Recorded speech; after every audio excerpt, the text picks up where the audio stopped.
স্বাধীনতা লাভের পর ১৯৭৩ সালে বাংলাদেশে পূর্ণাঙ্গ রূপে ইমিগ্রেশন ও পাসপোর্ট অধিদপ্তর প্রতিষ্ঠিত হয়। তখন থেকে বাংলাদেশে মূলত ৩ রকমের পাসপোর্ট চালু আছে, যা মূলত ৩টি ভিন্ন ধরন ও ব্যবহার নির্দেশকারী প্রতীক হিসেবে ব্যবহার হয়ে আসছে।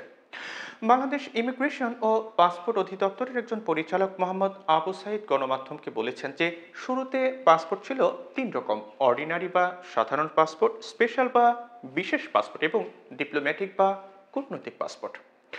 বিশেষ পাসপোর্ট কেবলমাত্র ভারতে যাবার জন্য ইস্যু করা হতো বলে সেটি ইন্ডিয়ান পাসপোর্ট নামেও পরিচিত ছিল। ২০১০ সাল পর্যন্ত বাংলাদেশি সাধারণ পাসপোর্টের রং ছিল সবুজ আর কূটনৈতিক পাসপোর্ট ছিল লাল রঙের। এছাড়া ইন্ডিয়ান পাসপোর্টের রঙও ছিল লাল, তবে সেটি কূটনৈতিক পাসপোর্টের চেয়ে কিছুটা আলাদা রঙের ছিল। ২০১০ সালের আগ পর্যন্ত বাংলাদেশের সব পাসপোর্ট হাতে লেখা ছিল, কিন্তু ২০১০ সালে international civil aviation organization ICAO এর নির্দেশনা অনুযায়ী মেশিন রিডেবল পাসপোর্ট বা এমআরপি চালু করা হলে বিশেষ পাসপোর্ট বা কেবল ভারতে যাওয়ার পাসপোর্টটি বিলুপ্ত করা হয়। এখন প্রশ্ন হলো, কোন পাসপোর্ট ঠিক কার জন্য? বিশ্বের বিভিন্ন দেশের পাসপোর্টের রং ভিন্ন ভিন্ন হয়, কিন্তু যে দেশ যে রঙের পাসপোর্টই দিক না কেন সেটা অবশ্যই ইন্টারন্যাশনাল সিভিল এভিয়েশন অর্গানাইজেশনের কাছ থেকে পাসপোর্টের রং আর নকশার ছাড়পত্র নিতে হয়।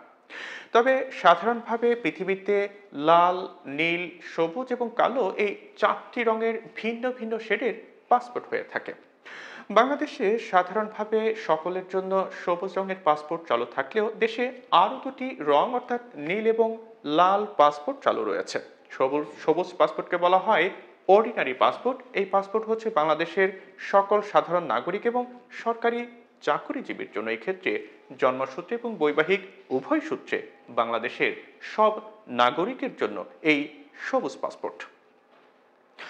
নীল রঙের পাসপোর্টকে বলা হয় অফিসিয়াল পাসপোর্ট। সরকারি কাজে কোনো কর্মকর্তা বা কর্মচারী দেশের বাইরে ভ্রমণ করতে হলে এই অফিসিয়াল পাসপোর্ট ব্যবহার করা হয়। এই পাসপোর্ট করার জন্য সংশ্লিষ্ট সরকারি অফিসের অনুমোদন বা গভর্নমেন্ট অর্ডারের প্রয়োজন হয়ে থাকে।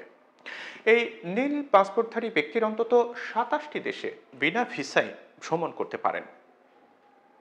অন্যদিকে লাল পাসপোর্টকে বলা হয় ডিপ্লোম্যাটিক বা কূটনৈতিক পাসপোর্ট। এই পাসপোর্ট পাবেন রাষ্ট্রপ্রধান, প্রধানমন্ত্রী, মন্ত্রিসভার সদস্যগণ, সংসদ সদস্য এবং তাদের স্পাউস অর্থাৎ স্বামী বা স্ত্রী।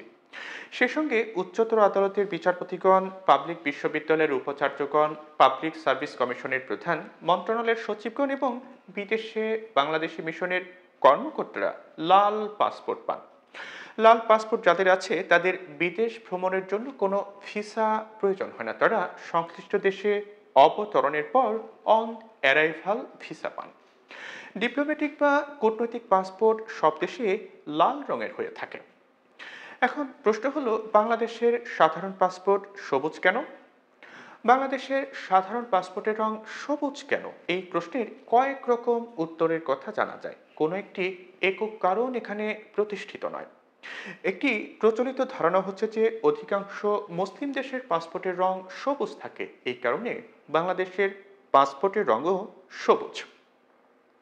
আরেকটি প্রচলিত ধারণা হচ্ছে বাংলাদেশের পতাকার রঙের সঙ্গে মিলিয়ে আইকাও এর তালিকা থেকে সবুজ রং বেছে নেওয়া হয়েছে। তবে ইমিগ্রেশন ও পাসপোর্ট অধিদপ্তরের কর্মকর্তারা বলছেন যে এই রঙের মাধ্যমে পাসপোর্টের কোনো ধরনের সক্ষমতা প্রকাশ পায় না।